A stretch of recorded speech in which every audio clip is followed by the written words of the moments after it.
Hi viewers, welcome to our channel. Present మనతో పాటు దాము బాలాజీ గారు సీనియర్ జర్నలిస్ట్ ఉన్నారు. వారితో ఒకసారి మాట్లాడదాం. నమస్కారం సార్. సార్, నల్గొండలో తెలిసిందే రీసెంట్గా దారుణమైన సంఘటన జరిగింది. ఒకే ఫ్యామిలీకి చెందిన నలుగురు ఒకే ఇంట్లో చనిపోయిండడం చూసాం మనం. అయితే ఇప్పుడు ఈ న్యూస్ అనేది రెండు తెలుగు రాష్ట్రాలు కూడా సంచలనం అయితే సృష్టిస్తుంది. అయితే దీనికి సంబంధించి ఒక కీలక అప్డేట్ వచ్చింది సార్. ఆ నలుగురిని చంపడానికి గల కారణం వాళ్ళ కూతురే చంపేసిందని చెప్పేసి చెప్తూ ఉన్నారు సార్. మరి దీంట్లో ఎంత వాస్తవం ఉంది, మరి ఇన్వెస్టిగేషన్ ఎక్కడి వరకు వచ్చింది, అసలు వాళ్ళకి ఏం జరిగింది, ఎవరు చంపారు, మరి కూతురే చంపుంటే అసలు ఎలా కనిపెట్టారు సార్?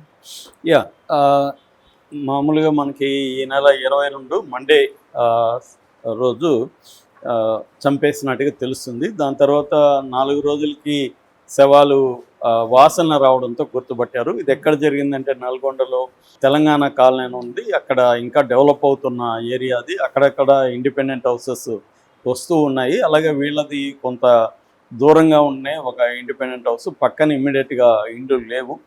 సో వీళ్ళు చుట్టుపక్కల వాళ్ళతో కూడా పెద్ద పరిచయాలు లేవు. ఇతని పేరు మహమ్మద్ సుల్తాను. ఇతను నల్గొండలో ప్రకాష్ బజార్లో బ్యాగ్స్ లగేజీ షాప్ పెట్టుకొని ఉన్నాడు. భార్య హసీనా, ఇతనికేమో 45 ఏళ్ళు ఆ ప్రాంతం, ఆమెకు కూడా 40 పైన ఉంది. సో భార్య హసీనా, ఆమె ఒక స్కూల్లో ప్రైవేట్ స్కూల్లో టీచర్గా పనిచేస్తుంది. వాళ్ళ బాబు ముజమ్మల్,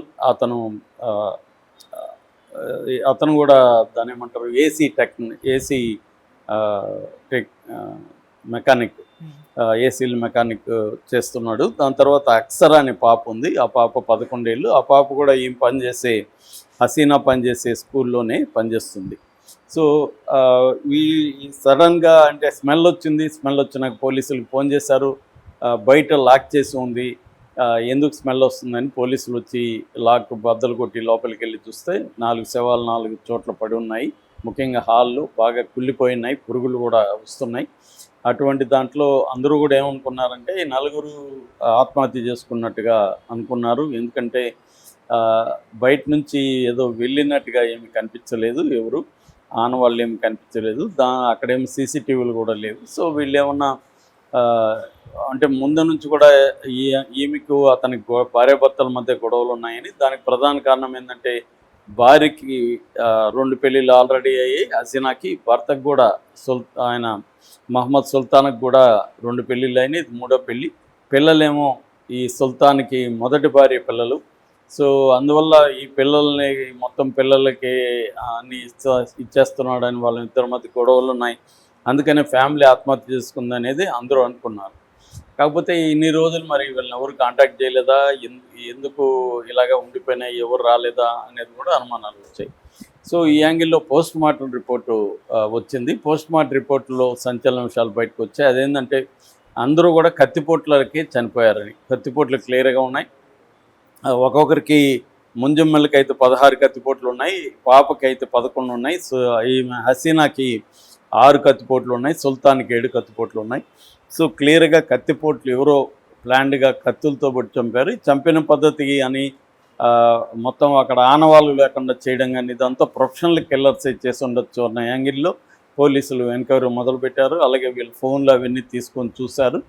దాంతో వీళ్ళ మధ్య గొడవలు ఏమైనా ఉన్నాయా, లేకపోతే ఎవరైనా బిజినెస్ రైవలరీ ఉందా, అవన్నీ చూశారు. ఈ యాంగిల్లో చూసుకున్నప్పుడు ఈమెకు ముందు మొదటి భర్త, పిల్లలు, పాప ఉంది. బుస్రా బుతుల్ అమ్మ పేరు, వాళ్ళ మొగుడు హర్షన్. వీళ్ళకి ఈమెకు మధ్య గొడవలు ఉన్నట్టుగా పోలీసులకి అర్థమైంది. అంటే ఆస్తులు గొడవలు ఉన్నాయి. ఈమెకి కొంత ఆస్తులు ఉన్నాయి. దాదాపు 2 కోట్ల విలువ చేసే వ్యవసాయ భూమి ఉంది. హైదరాబాద్లో ఆస్తులు ఉన్నాయి. ఈ ఆస్తులంతా నాకే ఇవ్వమని కూతురు డిమాండ్ చేస్తుంది, కూతురు అల్లుడు.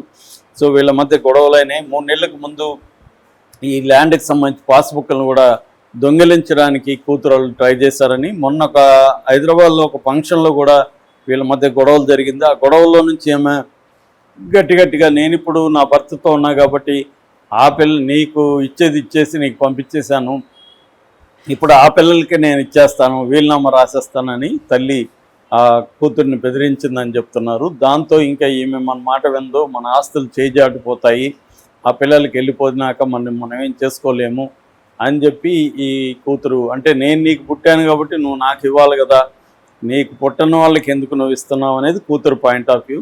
సో అలాగా ఈ ఆస్తి ఇంక దక్కదు అని చెప్పి నలుగురిని చంపేద్దామని డిసైడ్ అయ్యారు. డిసైడ్ అయితే మొత్తం ఆస్తి మనకే వస్తుందని. దాంతో పాత బస్తీలో రౌడీ బ్యాచ్ని కాంటాక్ట్ చేశారు. కాంటాక్ట్ చేసి ఒక 5 లక్షలకి సుపారీ మాట్లాడుకున్నారు. మాట్లాడుకున్న తర్వాత ముందుగా వీళ్ళు రెక్కీ చేశారు. ఆ ఇంట్లోనే చంపడం కరెక్టు. ఆ ఇంట్లో అయితే చుట్టుపక్కల ఏమీ తెలియదు, సీసీటీవీలు లేవు అని చెప్పి వీళ్ళు జాగ్రత్తగా ఒక దగ్గర బైక్లో కూడా అక్కడికి వెళ్లకుండా నడిచి వెళ్ళారు. ప్లాన్ చేసుకున్నారు. ఈ అమ్మాయి ముందు రోజే అక్కడికి వెళ్ళింది, ఇంటికి వెళ్ళింది. వాళ్ళ ఇంటికి ఎవరు కూతురు వెళ్ళి వాళ్ళ ఇంట్లోనే పడుకొని వీళ్ళు ముందే ప్లాన్ చేసుకున్నారు. మేము 4 గంటలకు వస్తాం, నువ్వు తలుపులు తెరువు అని చెప్పి. అలాగా వీళ్ళు 4 గంటలకి ఈ బ్యాచ్ వెళ్ళారు, ప్రొఫెషనల్ కిల్లర్స్. సో ఆమె లోపల నుంచి తలుపులు తెరిచింది. దాంతో వీళ్ళందరూ నిద్రపోతున్నారు అర్లీ మార్నింగ్ 4కి.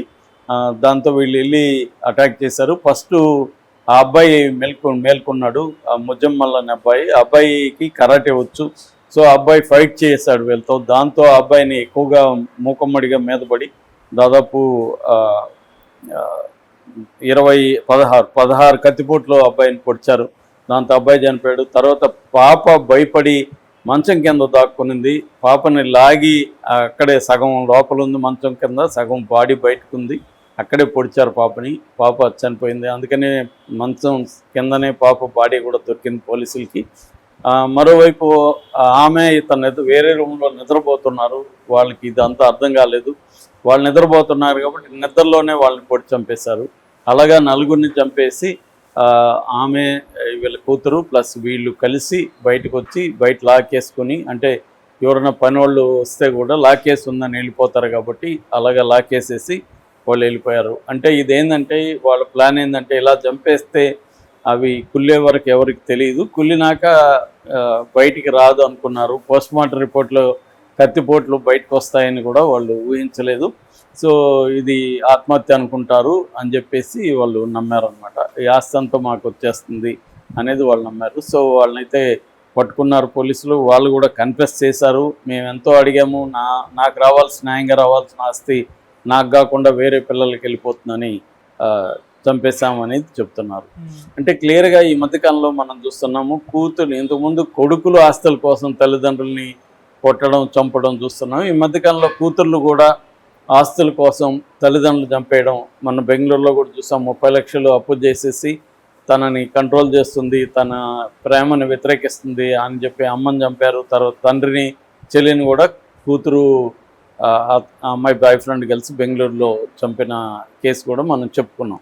అలాగే ఈ మధ్యకాలంలో కూతుర్లు తల్లిదండ్రులను చంపడం, లేకపోతే కోడళ్ళు అత్తలను చంపడం. ఆ మధ్య అత్తని ఒక కుర్చీకి కట్టేసి మనవడితో ఆడుతున్నట్టుగా సరదాగా కట్టేసి ఆమెను పెట్రోల్ బస్సు తగలబెట్టిన కోడలు కథ కూడా మనం చెప్పుకున్నాం. ఇలాగ ఈ మధ్యకాలంలో విమెన్ క్రైమ్స్ అనేవి రకరకాల రూపంలో పెరుగుతున్నాయి. ఒకటి వచ్చేమో సోకాల్డ్ ఎక్స్ట్రా మ్యారిటల్ రిలేషన్షిప్స్ ప్రధాన కారణం అయితే, రెండోది ఆస్తులు కూడా.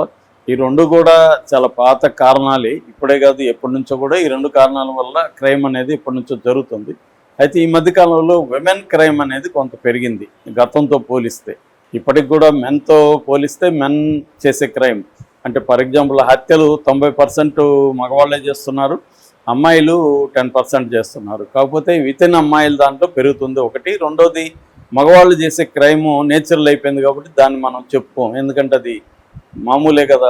భర్త భార్యను చంపడం అనేది కామనే, భార్య భర్తను చంపితే అది విచిత్రం. అందుకని ఇంకా ఇది నార్మలైజ్ అవ్వాలి. ఇది ఇంకో కొన్నేళ్ళు పోయినాక ఇది కూడా అలవాటు అయిపోయి భార్య భర్తను చంపిందంటే లైట్ తీసుకునే పరిస్థితి వచ్చేస్తుంది, నార్మలైజ్ అయిపోతుంది.